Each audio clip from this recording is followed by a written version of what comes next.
Let's now look at circuit 3, which involves a paralleled resistor and capacitor that is fed with a PWM or pulsating current pulse. A 2 amp pulse, a tenth of a millisecond wide with a period of 1 millisecond. So how do we enter this? Let's first check the values for R1, that's 100 ohms, and then C1 is 30 times 1 millisecond divided by 100. So that would appear to be 30 millis, or 300 millis divided by 1,000, 300 micro. So 300 microfarad. So let's go ahead and put 300 microfarad. It's a 1K resistor. And now we have to specify a current pulse. Well, current is I, call it I1. And remember, by passive sign convention, the current actually goes, or the positive terminal is down at 0 here, and we'll go up to node 1. Okay, and now we have to remember, how do we specify this current pulse? So go back to the PSpice ref manual, and there is such a thing as, if we go back to, well, I'll just show you again where we get to it.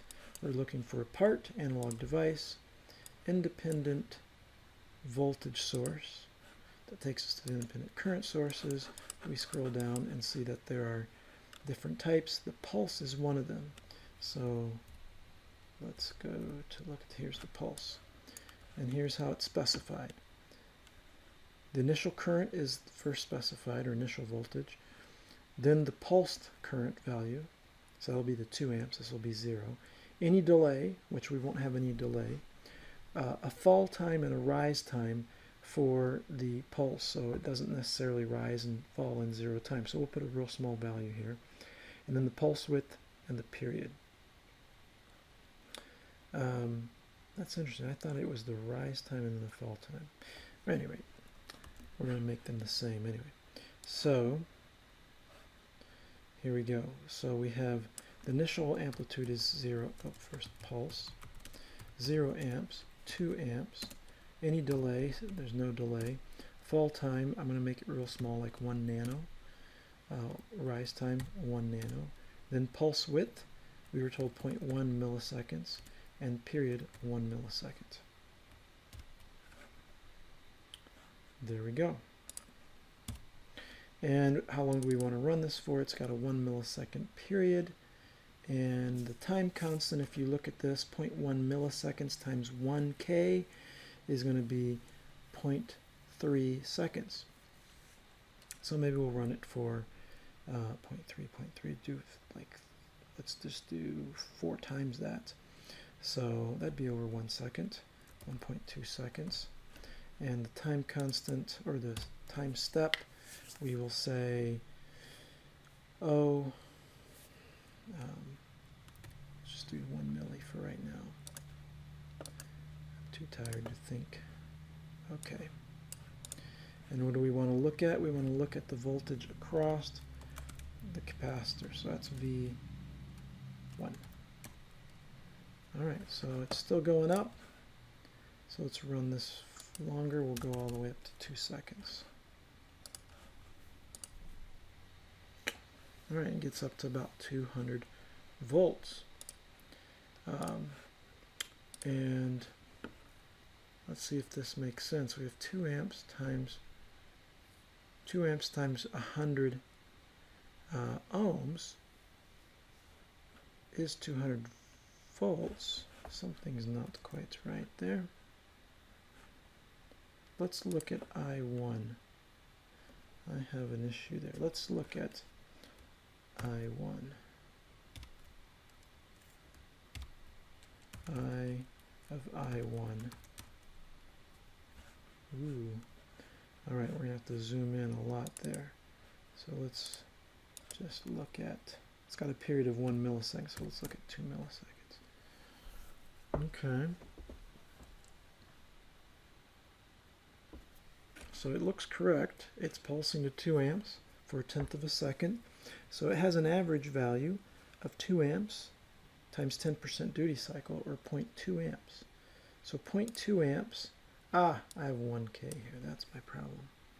1K, not 100 ohms. They wanted 100 ohms. So obviously these will all change here.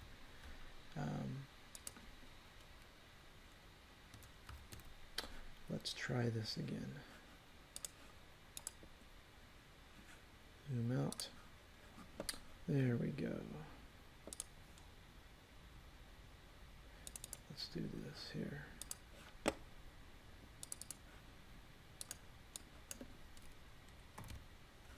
Okay. So now it goes up to about 20 volts. Okay. So let's review the questions. For circuit 3, show by simulation that in steady state the average resistor voltage is this value here, and that the average resistor power is this here. Well, we can look up the power. Let's add another plot. Actually, I'll get rid of the current for now. And I will add the power, which you could just do I squared times the 100 ohms, right? But you'd have to type in 100 ohms. You could also do the resistors between V of node 1 and 0, and then do that times IR1.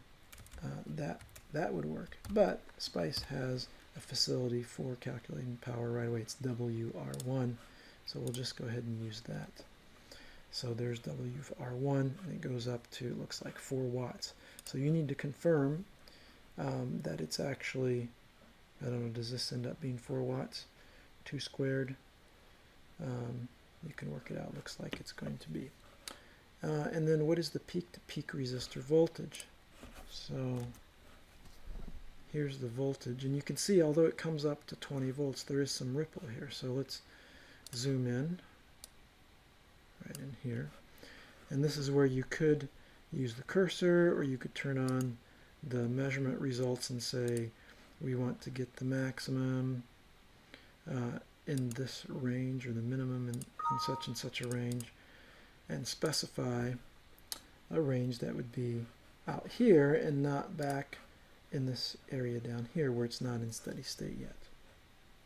Alright, I think I'll stop there.